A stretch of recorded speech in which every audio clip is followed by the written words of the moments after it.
what we need to talk about, though, is where did this start?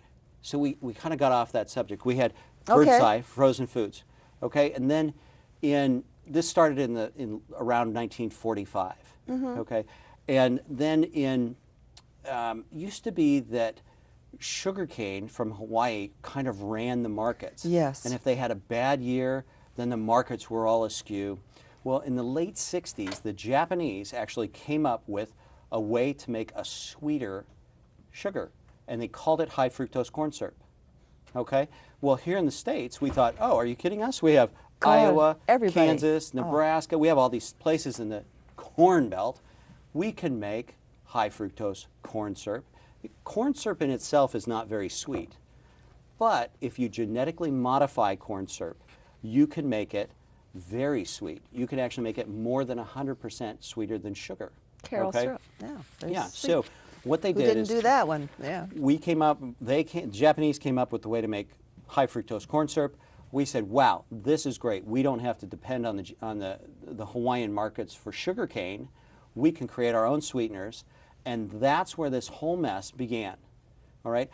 There's a few problems with high fructose corn syrup, and one of the things I'm doing in chiropractic is I'm working on a degree in functional neurology. I'm working on a master's in functional neurology, and we find that a lot of the problems that we have in our bodies stem from the center part of our brain that started to develop around 21 days after conception.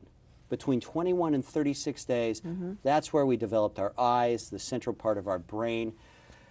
And this one part of our brain, the middle part of our brain that started to develop on around that 21st to 24th day, is called the mesencephalon. Guess what? A lot of our diseases attack the mesencephalon, the central part of our brain that was created when we were about 24 days old. So here's the story. High fructose corn syrup, one of the ways that it's made is by using mercury. Oh my God, I never knew that.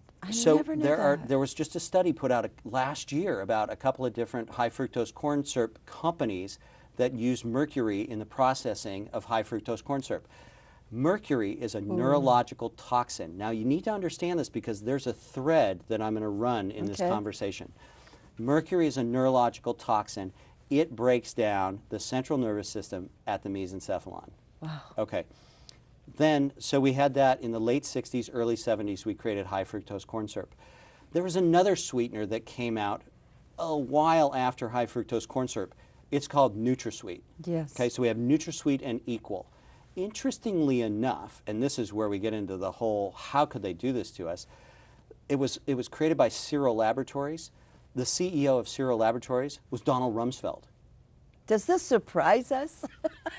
It just makes me a little angry, more than a little angry. Yeah. So Donald Rumsfeld, this NutraSweet was listed from 1964 to 1980 as a neurological toxin and poison. If you don't believe me, Google Donald Rumsfeld and NutraSweet and start reading about it because it's very interesting. It's out there. The information is out there. Yeah, I got it all off the internet. Neurological toxin and poison that, guess what, breaks down the mesencephalon. Okay? So now we've got high fructose corn syrup and we have NutraSweet and aspartame and Equal that are breaking down this mesencephalon. So what do we have? We have children that are being brought up on sugar, corn syrup, and other sugar substitutes. Pregnant women and children are the ones that consume a lot of this food. Well, it's not food, really. Yeah. So we have high fructose corn syrup, we have NutraSweet and Equal, and these are breaking down our food supply. Do you know there are over 6,000 products that contain NutraSweet? Over 6,000 products. So how did this get in our food supply? It's listed as a neurological toxin. During the Reagan administration, Donald Rumsfeld gets hired into the Reagan administration, and literally within a few months, he happens to be vice president of the company that created NutraSweet. It's now in our food supply, and it's being used in everything. It's used in toothpaste. It's used in beer. It's used on bread. They spread high fructose corn syrup on frozen vegetables to keep them bright.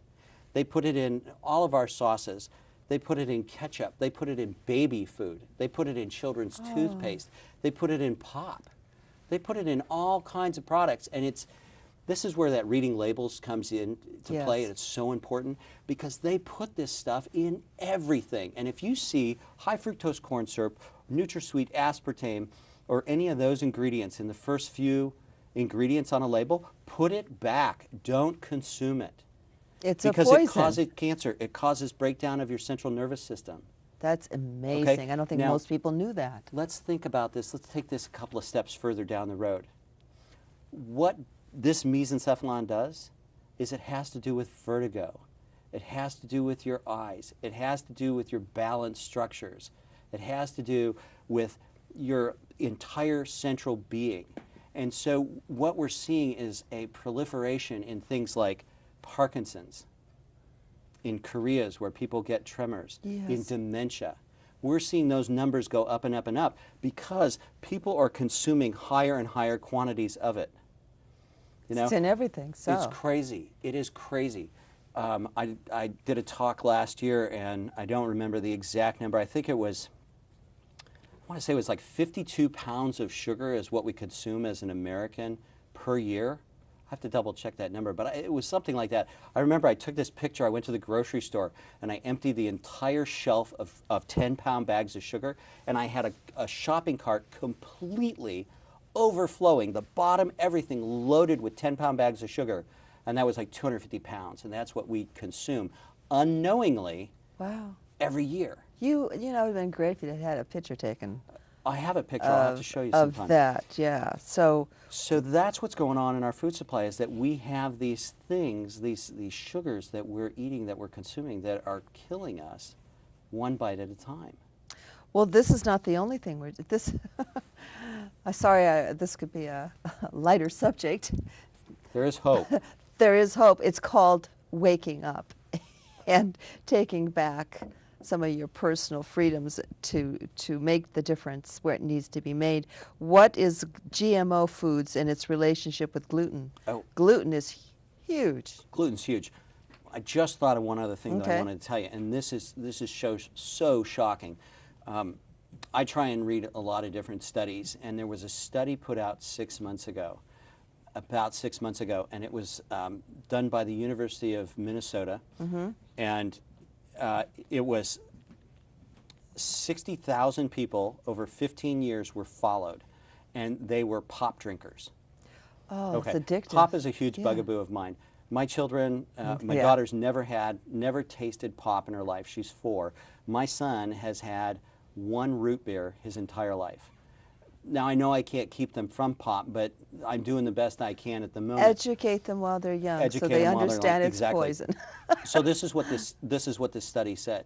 Okay, this study said that if you drink 2 pops a week, are you ready?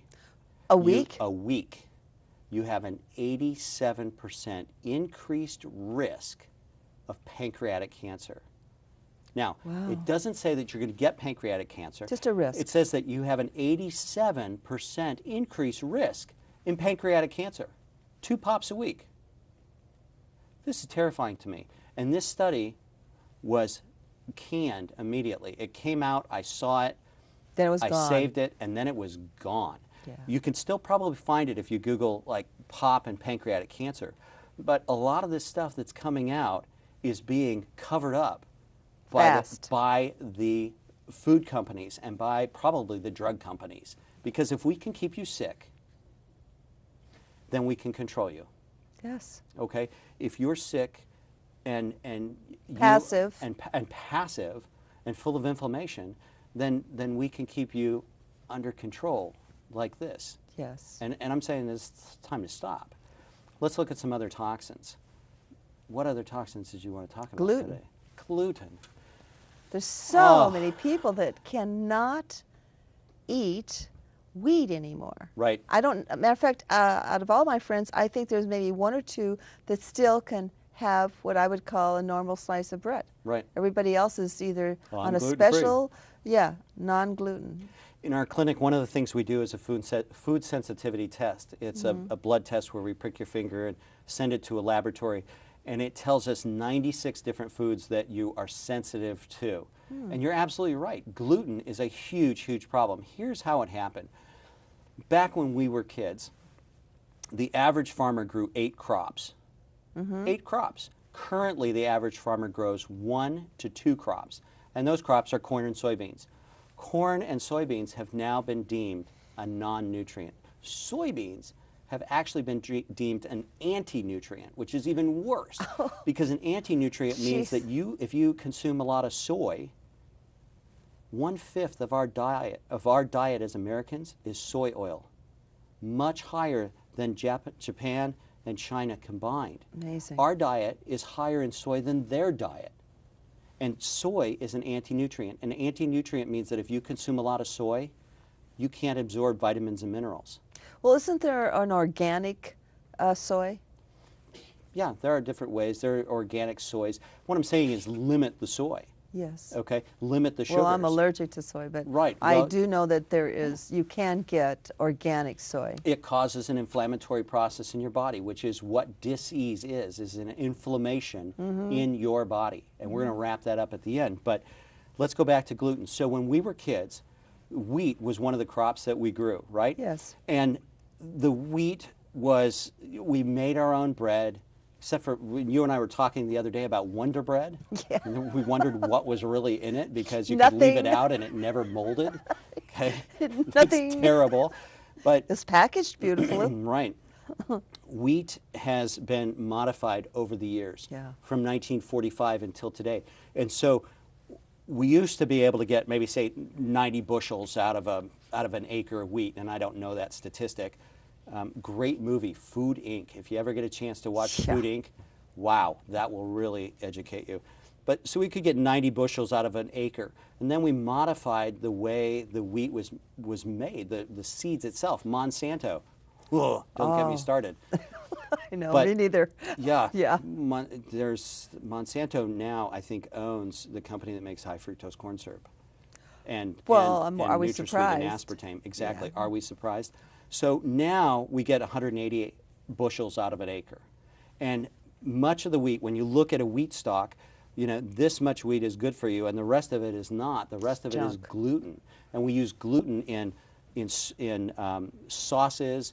We use gluten in so many different things. And what we're finding in my realm of medicine, we're finding people that are allergic to gluten, and it's leading to thyroid disorders. It's leading to Hashimoto's Isn't it disease. It's true leading that thyroid is just all these people with all thyroid these people are having problems? thyroids conk out on them because they've got too much gluten in their diet.